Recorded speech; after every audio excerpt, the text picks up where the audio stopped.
Let's get into the questions. The first question would be 8 more years till house is paid off. What are the pros and cons of paying it off early? Since I can see the light at the end of my mortgage, should I expedite it or not? Are the benefits of waiting or rushing the payoff? Well, you want to make sure that you following the wealth game. Okay, you want to make sure your other ducks in a row, so to speak, right? You're budgeting. You know how much money you can actually put towards that. That you not put too much money and then you have no money for food or paying, bills and stuff. So from there, you want to make sure if you're married, you have kids. You want to make sure your income is protected with life insurance. You want to make sure you have your will in order. Those are the things that you want to make sure are done before you start doing this. You want to make sure you do not have any debt. All your consumer debt is paid off except the house. Next step would be emergency fund, 3 to 6 months of your expenses. Okay, once that is done, you should be investing into retirement, 15% of your gross income. And once that is in place, you want to see, do you want to put 529 towards your kids' college? Because let's say it takes you 10 years to pay off your mortgage. Well, that 10 years, that 529 would be growing a lot. If you start doing, if you pay off your house first in 10 years and only after 10 years start putting money into 529, it only have, let's say, 8 years to grow versus 18. Okay, so that's why that order is in that order. Okay, once that is done, then finally you can start prepaying your house. And it's very simple. You look at your budget, no more debt. You saved up emergency fund. Okay, 15% goes towards retirement. That's it. You don't need 16%. You don't need 20% at this level of wealth game.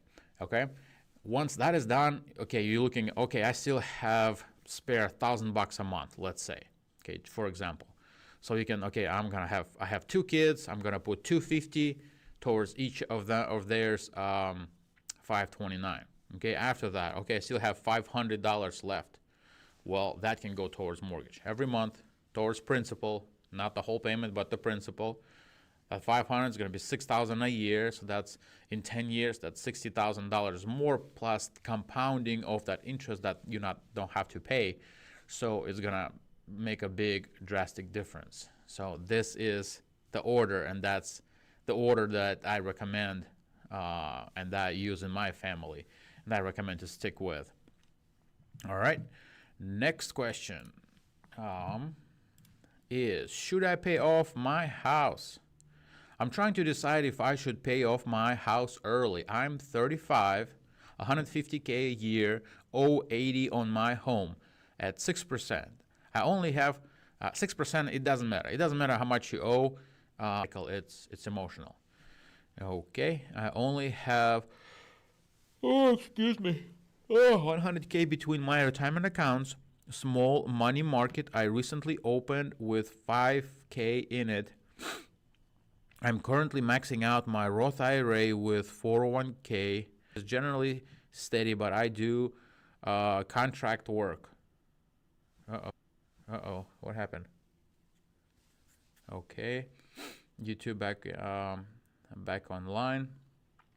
Okay, Facebook back online. If you're just joining us, it's the live with Vladimir in the morning on your way to work or at the gym.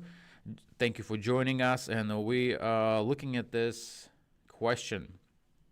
But I do contract work, so there are times I'm between contracts for a month, thinking it'd be nicer if my home was paid for or one less thing to worry about.